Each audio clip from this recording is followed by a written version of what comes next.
আমাদের লাইফের কিছু গোপন কথা, যে কথাটা আমরা নিজেরাই নিজেদেরকে বলতে চাই না বা নিজেরাই নিজেদের সাথে শেয়ার করতে চাই না বা আলোচনা করতে চাই না। কারণ যখনই আমরা এটা নিজেরা নিজেদেরকে বলি বা নিজেদের সঙ্গে আলোচনা করি, তখন নিজেদেরই গিল্ট ফিল হয়, নিজেদেরই ছোট মনে হয় বা নিজেদেরই খারাপ লাগে।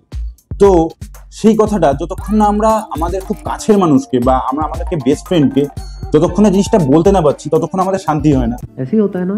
তো এবার মজার ব্যাপার দেখো, যে আমরা লাইফে এমন কিছু কাজ করে ফেলি যে কাজটা আমরা বাড়িতে বলতে পারি না, কারণ বাড়িতে বললে খুব বিপদ হয়ে যাবে। নিজের ভেতরে চেপে রাখতে পারি না, কারণ নিজের ভেতরে একটা প্রচন্ড অস্বস্তি বা একটা প্রচন্ড গিল্ট বোধ আমাদের ফিল করে, বা আমরা বাইরে বলে সেটা থেকে অনেক সময় সিম্পেথি পেতে চাই, বা আমি যে কাজটা ভুল করিনি তার একটা স্বীকৃতি পেতে চাই, বা বন্ধুদের থেকে তার একটা সার্টিফিকেশন পেতে চাই যে আমি ভুল করিনি, ঠিক করেছি। তো তার জন্য কি হয়, আমরা হাজার প্রমিস করি নিজেকে যে না, এটা কাউকে বলা যাবে না, বা এটা বললে পর বিপদ হয়ে যেতে পারে, বা এটা নিয়ে অন্যরা খিল্লি উড়াতে পারে, বা এই কথাটাকে অস্ত্র হিসেবে ব্যবহার করে আমার উপর প্রয়োগ হতে পারে। এত কিছু ভাবনা চিন্তা করবার পরেও আমরা আমাদেরকে বেস্ট ফ্রেন্ডকে বলে ফেলি। আর এরপর আমরা বেস্ট ফ্রেন্ডকে বলি যে দেখ ভাই, তোকে বিশ্বাস করে বললাম, কাউকে বলিস না কিন্তু প্লিজ, আমি আশা করবো যে তুই আমার বিশ্বাসের দাম রাখবি। इसमें आप फ्लॉ देख पा रहे हो क्या है?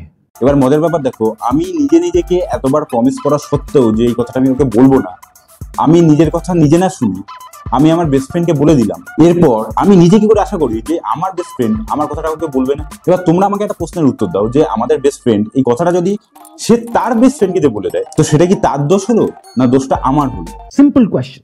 আর যদি আমার বেস্ট ফ্রেন্ড আমার এই সিক্রেটটা তার বেস্ট ফ্রেন্ডকে বলে দেয় বা আমার বন্ধু বান্ধবদেরকে বলে দেয়, তারপর কি হয়? তারপর আমার বন্ধুর সঙ্গে আমার সম্পর্ক খারাপ হয়ে যায়। আমি বলি যে আমি তোকে একটা কথা বিশ্বাস করে বললাম, তুই কি করে এটা বলতে পারিস?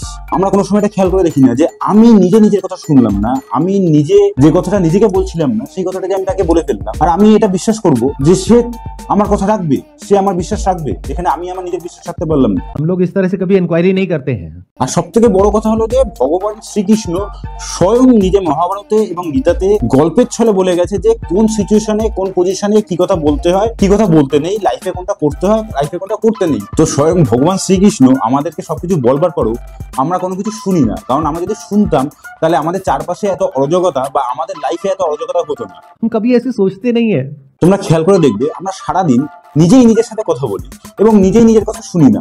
যেমন ধরো, আমি নিজেকে রেগুলার বলি যে কালকে থেকে আর সিগারেট খাবো না, কিন্তু রেগুলার সিগারেট খেয়ে যাচ্ছি এবং রেগুলার নতুন করে একটা বাহানা বানিয়ে যাচ্ছি। তো রোজই ভাবছি যে পরদিন থেকে জিমে যাবো, বাট পর আর আপন হচ্ছে না। আমরা কোনো গোপন কথা বাইরে বলবো না বা প্রয়োজনের অতিরিক্ত কথা বলবো না, তারপরেও আমরা সেটা করে থাকি। আমরা এত কিছুর পরেও ভগবান শ্রীকৃষ্ণের কথা শুনি না, বাট আমি আশা করবো যে আমি বলবার লোকে শুনে নেবো। তো এই আশাটা করা, এটা আমার মূর্খতা বা আমার অপদার্থতা। सोचो, थोड़ा सा दिमाग लगाओ।